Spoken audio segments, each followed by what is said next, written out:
From the studios of Farm Journal Broadcast, this is AgDay.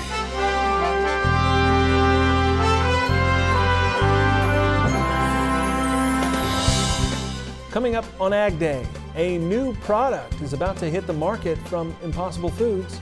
We can make meats from plant ingredients that actually deliver and over-deliver for people who love meat. A new year brings continued stress for many producers Those farms are suffering significant financial stress. as the U.S.-Canada-Mexico agreement clears another hurdle. The legislation this bill we're taking up today, may be the most significant economic issue the Senate addresses in 2020. Good morning, I'm Clinton Griffiths. The Senate getting a jump start on a major trade agreement Tuesday as the Committee on Finance approves USMCA. It's now headed to the Senate floor for a final vote. The Senate had planned to begin the year on impeachment hearings. However, the House has yet to send those articles over. That's providing room for other legislation to be considered first, including USMCA. Now, members of the Senate Finance Committee weighing in on that agreement ahead of the vote. On agriculture, new NAFTA helps us send more of our dairy to Canada. More of our wine is going to make it to shelves and stores abroad. It ends harmful discrimination against wheat grown here. So these are all significant areas of improvement. Now, what I've been hearing from Kansans is what we need to do is get this trade bill done. Simply put, ASAP, get it done. If we are not leading the charge and setting the rules, other countries will, and they are. LBJ once said sometimes you just have to hunker down like a jackass in a hailstorm, and that's just about the way our farmers have been doing for the last 4 years. We were also able to end Canada's Class 7 milk pricing scheme, an issue I've worked on for a long time, and I want to thank Ambassador Lighthizer for his efforts in making this a priority. This pricing scheme allows Canada to manipulate the price of their milk, which in turn lowers the demand for U.S. milk exports. Enforcement of this new language is critical for American dairy producers. I can't help but notice that the House got a lot of stuff because the House actually had the ability to say, we're not going to do this unless we get our demands met. We've not had that ability. So we've not had that ability to say, wait a second, this doesn't make sense. The agreement was not available for markup, only a vote on whether to send it to the full chamber for consideration. USMCA passed the committee by a vote of 25 for and 3 against. Committee Chairman, Iowa Senator Chuck Grassley, believes USMCA will pass the full Senate in a bipartisan vote once it finds time on the floor. A week from today, the U.S. and China are scheduled to sign a Phase 1 trade agreement, but China says it will not boost grain import quotas under the new deal. Now, that information from the country's Vice Minister of Agriculture. The country will not increase the tariff rate quotas on corn, wheat, and rice under this deal. An official saying, quote, "We won't adjust it for one country." Now, an increase was not expected, but U.S. trade officials have pressed China to fulfill the tariff rate quotas, unlike they have in recent years. There's also no word yet on the actual text of that trade deal or how much U.S. Ag China will agree to buy under the agreement. Larger agricultural purchases are expected. How this plays out, I don't know. China has problems with demand for a product like soybeans, for example. The African swine fever has really diminished their demand. And this is typically the time of year where they start shopping for South American soybeans. China has previously set the tariff rate quotas at 9.5 million tons for wheat, 7 million tons of corn, and over 5 million tons of rice. The U.S. trade deficit fell in November to the lowest level in more than 3 years. U.S. exports rose while imports declined. Now, for the first 11 months of last year, the trade deficit is running slightly below the same period of 2018. That puts the country on track to see the first annual decline in the trade deficit in 6 years. The Commerce Department says the trade gap narrowed by 8.2% in November. That's the smallest deficit since October of 2016. A trade deal with China continues to weigh on the minds of producers, and the new Ag Barometer from Purdue University and CME Group. The barometer has a December reading of 150. Now that's compared to 153 in November. Although just a small change, researchers say producers expressed less confidence than a month earlier about current economic conditions, with the index of current conditions dropping 12 points. The survey found some farms are carrying debt into the new year. There's a lot of concern about financial stress on farms today, so we asked producers whether or not they expected to have a larger operating loan in 2020 versus 2019, and if they did expect to have a larger operating loan, what was the reason for that? About 21% of the farms in our survey expect a larger operating loan, and 29% of those said it was because they were expected to carry over unpaid operating debt from 2019 into 2020. That means about 6% of the farms in our survey are going to carry over unpaid operating debt, and that's a clear sign that those farms are suffering significant financial stress. In December, producers remained confident the trade war with China would be settled soon, with 54% expecting a quick resolution. We're continuing to keep a watch on a storm that could bring snow and ice to portions of the plains in the Midwest. Meteorologist Cindy Clausen joins us with more. Yeah, that's right, Clinton. Things may get pretty messy in a lot of the eastern half of the country as we get into this weekend. Take a look. We have a good chance for snow and a wintry mix of just sloppy weather all the way from parts of the Mississippi Valley, upper Midwest, Great Lakes, and into the Northeast. Heavy rain a little bit further south of that, much of the Tennessee, Ohio Valley to mid-Atlantic. Strong storms along the Gulf Coast states. So this is between that Friday through Sunday time frame. Now, this is still several days away, so we could be seeing some changes in where those lines would be, but messy weather as we head into the weekend nonetheless. Well, winter may have its perks when you see pictures of baby calves. Andy Hammond sending us this picture from western Iowa. She says we are in the middle of our calving season, and you can see that it's snuggling up by the hay feeder. They are so adorable. Well, thanks for sending in that picture. We're going to take a look at your national forecast coming up in a little bit. Clinton. A new survey shows blueberries are the #1 recommended fruit for dietary needs. Now, U.S. High Bush Blueberry Council says 86% of the dietitians polled say they recommend blueberries frequently or always. Other fruits with high levels of support include strawberries, apples, and oranges. 88% of the dietitians said blueberries are rich in vitamins and minerals, with many saying 1 cup of blueberries is a good source of fiber. Earlier this year, research published by the American Journal of Clinical Nutrition found people with metabolic syndrome who ate a cup of blueberries showed heart health improvements. Could we see $10 soybeans soon? We focus in on that market coming up, and later picking a top U.S. wine that's not from California.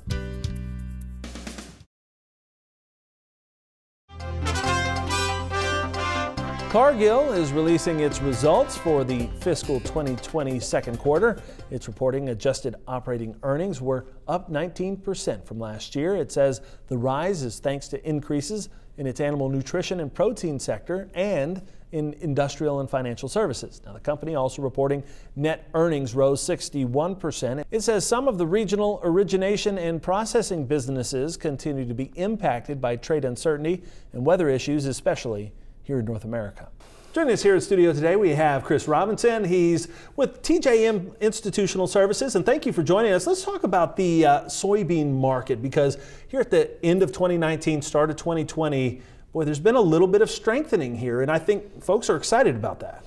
I think so. I mean, we had a great rally in not only spot month beans, but also in next year's 2020 November beans. We got up to close to 1-year highs. Just a great rally, 70, 80 cents off the bottom, and a good opportunity to start the year out with, we're closing in on $10 beans out there in 2020. Yeah, and $10 beans, I mean, that's a mark that I think a few months ago we thought maybe was unattainable here. As we prepare for reports this week out of USDA and that big stocks report, where do you see this bean market sitting or going? Well, I think it's all going to come down to two things. Is the demand going to come back from China, right? Is it going to snap back? Because the 2 years that we've been in this trade war, China has been building different supply chains. At the end of the day, that's the #1 thing. So are they going to come back full force? Are they going to come back to the levels that they were in 2017? Hopefully that happens, but we're still a week or so away from actually signing that deal. So I think people are kind of waiting to see, will it actually get done? Will what's happened recently in Iran, will that affect anything with the Chinese decision? So that's the big what if. And the second thing is, what's going to happen with production in South America, right? And so far, there's been no weather issue in South America, but it's still early. And that's something that, every year we deal with that. Are we going to get a weather market? Yeah. Our stocks have trended down through 2019, not quite as high as where we started. Right. Do you expect that to continue to eat up and eat through some of these beans? I would imagine so, because, again, these are still relatively good prices. And I think that if we get the deal signed, I think China will come in and come back to maybe not full force the way they were. Right. And I think that's what the market's counting on. Yeah. Well, it'll be something to watch, and I know hopefully we'll have some answers that we've been looking for here in this next few days. We've been waiting for quite a while, so appreciate it, Chris. Thanks so much. We'll be back with more Ag Day coming up in just a minute. To sign up for a free trial of Chris's market newsletter, visit therobinsonreview.com or call him directly at 312-638-8868.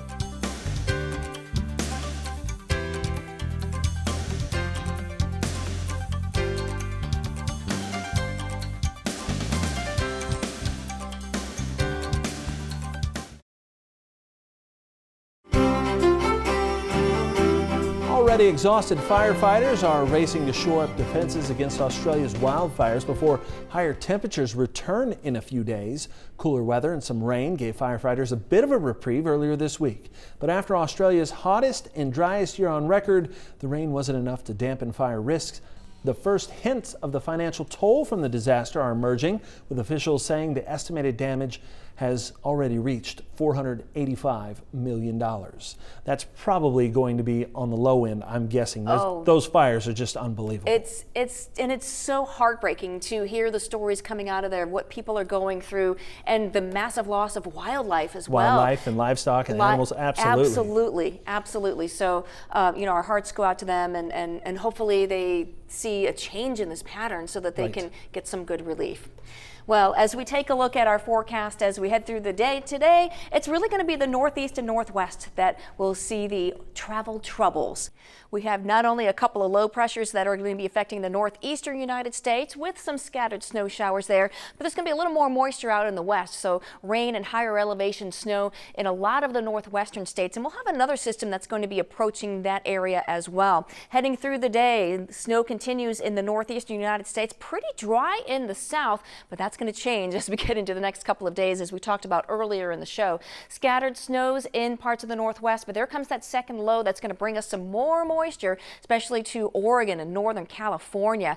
High pressure starts to move in, dry things out in the northeast, but we have another system that's going to start bringing some snow to the upper Midwest. Now, this front will eventually be picking up a lot more moisture, and that's going to be the beginnings of all of that kind of crazy weather that we're expecting this weekend. We'll see another low kind of developing on the southern end of that front that's going to help things along. All right, this is what we're expecting precipitation-wise. Last 24 hours, not a ton in the northeast, and we've had a little bit in the northwest as well, but a lot of areas on the drier side. Now, you add the next 24 hours, and you can really see where the precipitation is going to be heaviest, and that is in parts of the northwest, especially some of those higher elevations. All right, as we look at the snowfall, we've had a little bit of that in the eastern part of the country, but by and large, the heavier amounts are in the west, especially again in those higher elevations, and that's a trend that will continue over the next 24 hours as well. You can see that secondary low starting to track right along the border. All right, let's look at temperatures. Pretty chilly as we see highs only in the teens in parts of the upper Midwest, but it warms into the 60s and even to the 70s down south. Heading into the overnight hours, and we're going to see those lows down into the teens for most areas. 40s and 50s across much of the central part of the country, but still pretty chilly in the northeast as well. And tomorrow things start to warm up a little bit for us as we get back into the 30s and 20s all across the northern tier states. And notice we see that surge of warmer air coming into the nation's midsection. Well, you can thank a ridge in the jet stream for that as we see that warmer air come into play. Big trough, so that's where that stormy weather is going to be on the front side of that trough. Look for some cooler weather though, especially in the northwestern quarter of the country. That trough all the way dipping down to the south. So some cooler weather to start off next week. And as we get even into Monday and Tuesday, we're going to start to see a secondary trough starting to develop into the middle of the week. That's a look at your national forecast. Now let's check on the weather where you live. Meadows, Idaho, light snow likely for you today with a high of 34 degrees. Burns Flat, Oklahoma, sunny and breezy with a high of 56. And Glenville, Georgia, plenty of sunshine with a high of 62. Here, the latest on what China is doing to increase its pork supplies, and Impossible Foods offering up something new that you may soon see on breakfast menus. Next. Precision Planting Winter Conference 2020. Sessions to help you maximize your farm. January 21st through the 24th. Visit ppwinterconference.com to register for this free event.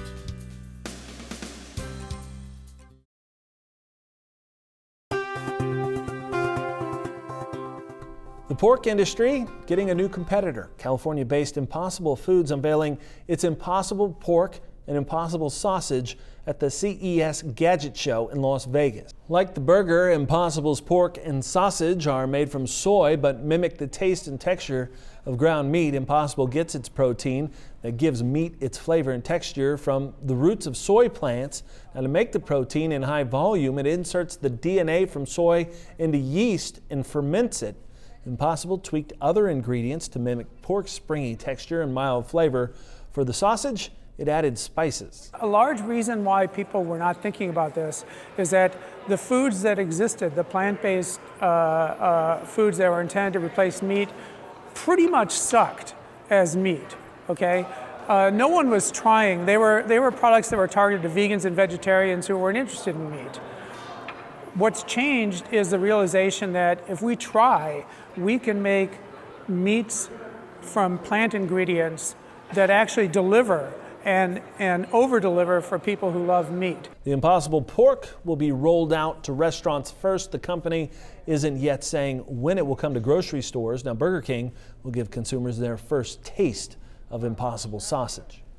China is continuing to release pork from state reserves. According to a notice from the China Merchandise Reserve Management Center, it will release another 20,000 tons of pork later this week. Now, the country's released more than 100,000 tons of pork from reserves as it tries to increase supplies ahead of the Lunar New Year holiday at the end of this month.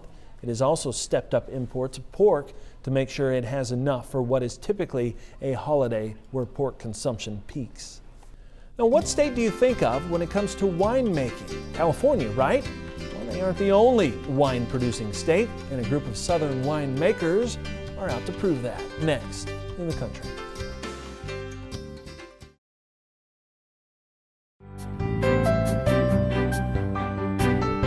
Did you ring in the new year with a toast? Perhaps the celebration included a wine that wasn't from California. The Food Science Department at University of Tennessee's Institute of Agriculture hosts a competition each year called the Wines of the South. Charles Denny has more on a growing industry in agriculture and its critical season of sales. As festive folks deck the halls, they're also filling their liquor cabinets. Thanksgiving, Christmas, and into New Year's is the busiest time for the wine industry when sales jump some 200%. Any kind of festivities, wine's a good partner for. And over the holidays too, like sparkling wine consumption is a little bit more celebratory. Doug Seitz is with a group that owns several wineries in the Smoky Mountains, producing 180,000 gallons each year. They're also a frequent entrant in the Wines of the South competition on the UT Ag campus. It's a great thing because the market in the South is different than the market is nationally. So I think it's a good opportunity to go up against other regional players and kind of see where we're at as a region for our wine quality. Wines of the South is organized by the Food Science Department here at the UT Institute of Agriculture. It started in the early 2000s mainly with just Tennessee wines, but soon wineries in neighboring states want it in. We have over 300 entries this year from 9 states actually entered wines this year. 175 of those are from Tennessee. Sarah Burns works in the UTIA Food Science Sensory Lab, where ag researchers conduct studies on all types of foods, including wines and liquors. Here, volunteers prepare the samples to go to the 24 certified judges.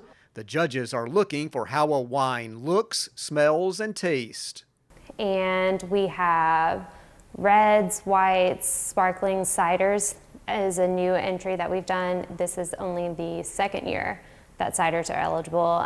We do have a large dessert wine and muscadine, since we are in the South and those grapes grow better in the South. Tennessee has about 70 wineries and 500 acres of vineyards. Combined with agritourism, it's an economic impact estimated at nearly $750 million a year. So a toast to 2020 and the wine industry, and cheers to a spirited competition that encourages good taste. This is Charles Denny reporting. And that's all the time we have this morning. We're sure glad you tuned in. From all of us here at AgDay, I'm Clinton Rivers. Have a great day.